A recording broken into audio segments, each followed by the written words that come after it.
ఇప్పుడు మనకి ఈయన అన్నాడు కదా విట్టలు, మేమంతా పునాది రాళ్ళం పునాదులనే ఉంటాం. ఆయన బొడ్రాయి లాగా నిలబడ్డాడు అందరికి. వాళ్ళ మా బీసీలకు అందరికి ఒక రే ఆఫ్ హోప్ లాగా ఉన్నాడు, ఎందుకంటే ఒక మంచి స్థానంలో ఉన్నాడు కాబట్టి. ఒక 2 నిమిషాలు భరత్ గారు ఒక్క మాట సార్, భరత్ గారు మాట్లాడనిస్తే ఒక్కటే ఒక మాట. శరత్ గారు నేను ఒక్క మాట మాట్లాడిపోవాలి. బీఆర్ఎస్ పార్టీలో సార్, బీఆర్ఎస్ పార్టీలో శరత్ గారు నాకు వేరే ఛానల్లో ఉంది, ఒక్క నిమిషం మాట్లాడి నేను పోతాను. విఠల్ గారికి ఒక సమాధానం చెప్పాలి. నేనేమంటున్నా విఠల్ భాయ్, ఇప్పుడు జయశంకర్ సార్ ఒక మాట మన అందరి ముందు చెప్పాడు. ఏమన్నాడంటే ఒక 4 బలమైన దోపిడీ అంటే సామాజిక వర్గాలు ఈ రాష్ట్రాన్ని పీడిస్తున్నాయి. ఒక తెలంగాణ అనలే, ఈ రాష్ట్రాన్ని 4 బలమైన సామాజిక వర్గాలు పీడిస్తున్నాయి. తెలంగాణ వస్తే 2 దూరం అవుతాయి, 2 ఉంటాయి. ఆ రెండింటికి వ్యతిరేకంగా మీరు పోరాటం చేయాలని ఒక సందర్భంగా బహిరంగంగా అన్నాడు.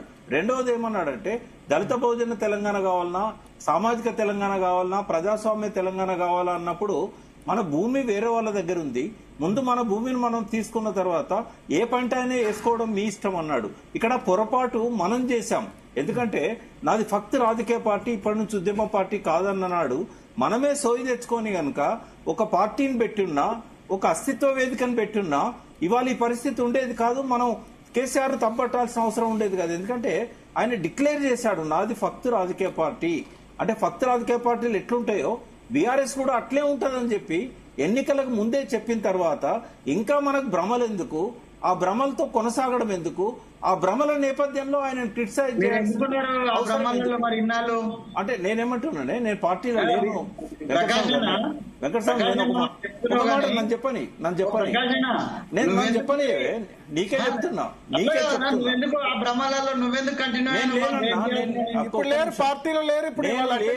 నేను దేవేందర్ గౌడ్ ను బయటికి తీసుకురావడానికి 2008లో ఆ పార్టీకి రాజీనామా చేసినాక ఈ రోజు వరకు మళ్ళీ సభ్యత్వం తీసుకోవడం కానీ బాధ్యతలు తీసుకోవడం కానీ నేను చేయలేదు. రెండవది ఏంటంటే ఆయన ఎమ్మెల్సీ ఇస్తానంటే కూడా నేను నీ పార్టీలో లేను అంటే గవర్నర్ కోటాలో నాకు ఎమ్మెల్సీ ఆఫర్ చేశాడు.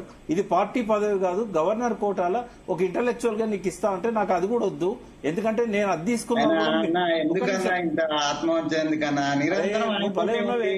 నేను బహిరంగంగా మీడియాలో చెప్పిన ఎన్నోసార్లు నిరంతరం ఆ పార్టీ ప్రభుత్వానికే సపోర్ట్ చేసుకుంటున్నాను. నేను కాంగ్రెస్ చేయనుంటినా, బీజేపీకి చేయనుంటినా,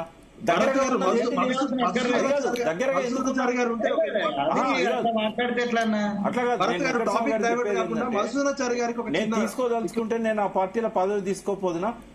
ఎందుకున్నా నేను ఇవాళ అస్తిత్వ వేదిక ఎందుకు పెట్టినా మీకు అర్థం కాను నేను వెంకటస్వామి గారు. ఎందుకంటే మీరు అంత పదవులే ముఖ్యం అనుకునేటోళ్ళు.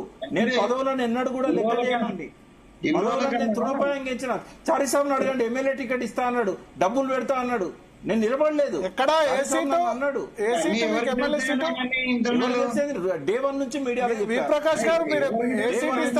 చెప్పాను నేను.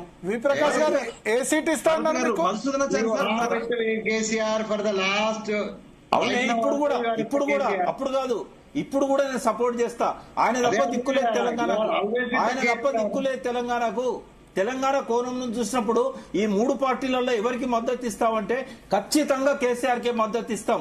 4వ పార్టీ పెట్టు, బీసీల పార్టీ పెట్టు, బీసీల పార్టీ పెట్టు, నేను సపోర్ట్ చేస్తా. బీసీల పార్టీ పెట్టు.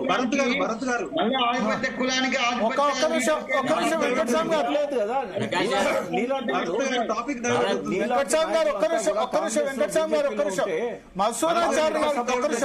మసూనాచారి గారిని వాళ్ళు అడగాలనుకుంటారు. మళ్ళీ మీకు అవకాశం ఇస్తా.